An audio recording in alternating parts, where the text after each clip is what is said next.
देखिए कौन सा धर्म युद्ध है, ये एक राज्य का चुनाव है। ये झारखंड में जाकर भी धर्म युद्ध की बात करते हैं, हरियाणा में जाकर धर्म युद्ध की बात करते हैं। ये विधानसभा का चुनाव है और महाराष्ट्र में एक धर्म है, उसका नाम है महाराष्ट्र धर्म, तो छत्रपति शिवाजी महाराज का धर्म है और उस धर्म की रक्षा के लिए हम सब लोग एक है। और जिसमें बीजेपी और एकनाथ शिंदे जैसे लोग नहीं है, उनका धर्म अलग है, हिंदू मुसलमान और कुछ नहीं उनके दिमाग में। जब चुनाव हारने का समय आता है तो धर्म युद्ध की बात करते हैं।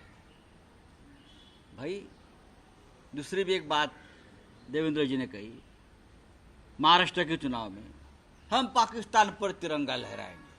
अरे चुनाव महाराष्ट्र का है, विधानसभा का है, यहाँ पाकिस्तान कहाँ आ गया? कौन आपको पूछता है? पहले जाओ, जो पाकिस्तान ऑक्युपाइड जो कश्मीर है ना, उसके ऊपर जाकर तिरंगा लहराइए, फिर पाकिस्तान की बात करिए। क्या आपकी हिम्मत है? हमने देखी है। चाइना घुस गया है लद्दाख में, हमारी ज़मीन खा गया है, उस ज़मीन पर जाकर तिरंगा लहराइए। आप जाइए वहाँ, और भी जगह है मणिपुर जैसी, जहाँ प्रधानमंत्री आप तक जाकर तिरंगा नहीं लहरा पाए हैं, वहाँ जाकर आप तिरंगा लहराइए। कश्मीरी पंडितों की घर वापसी करिए।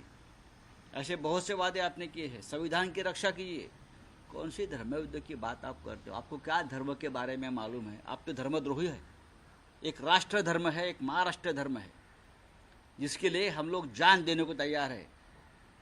सिर्फ चुनाव आते हैं तो धर्म युद्ध की बात करने वाले में हम लोग नहीं है।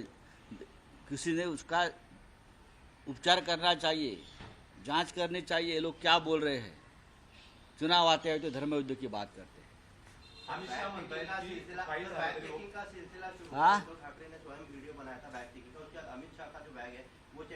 करने दो ना, करने दो। उद्धव ठाकरे जी ने आवाज़ उठाने के बाद उनकी बैग और उनके हेलीकॉप्टर चेक होने लगे हैं। उद्धव जी ने जब आवाज़ उठाया क्या चल रहा है, तब ये चुनाव आयोग को ये सब नौटंकी करनी पड़ रही है।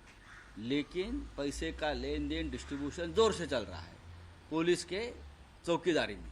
तो वही इलेक्शन कमीशन इलेक्टोरल बॉन्ड जो चल रहा है, किस तरीके से देना चालू, उस पे कुछ बातचीत कर रहे हैं। ठीक है, जो भाषण है उसमें कोई ऑप्शन नहीं रहा है। अमित शाह म्हणतात बोर्डाचा कायदा काही करून रद्द करू, महाराष्ट्रातल्या मुस्लिमांना आरक्षण देऊ देणार नाही। यही तो बात है ना, चुनाव में सब मुद्दे खत्म हो गए हैं। विकास पर बात करो। टाटा एयरबेस का जो प्रोजेक्ट है महाराष्ट्र से गुजरात में कैसे आ गया, उस बारे में बात करो अमित शाह जी। जहाँ नागपुर में 10,000 लोगों को रोजगार मिलने वाला था, 30,000 करोड़ का इन्वेस्टमेंट होने वाला था, ये टाटा एयरबस प्रोजेक्ट, आप उसके बारे में हमें महाराष्ट्र को बताइए।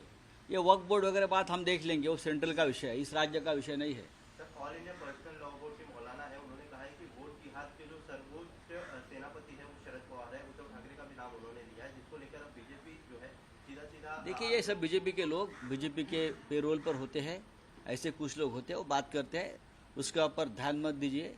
वोट जिहाद, लव जिहाद, पाकिस्तान पर तिरंगा लहराएंगे, ये बात महाराष्ट्र के चुनाव में कहाँ से आ गई? इसका मतलब है बीजेपी हार रही है महाराष्ट्र में। जब ऐसे मुद्दे आते हैं ना, तो समझ लीजिए बीजेपी हार रही है।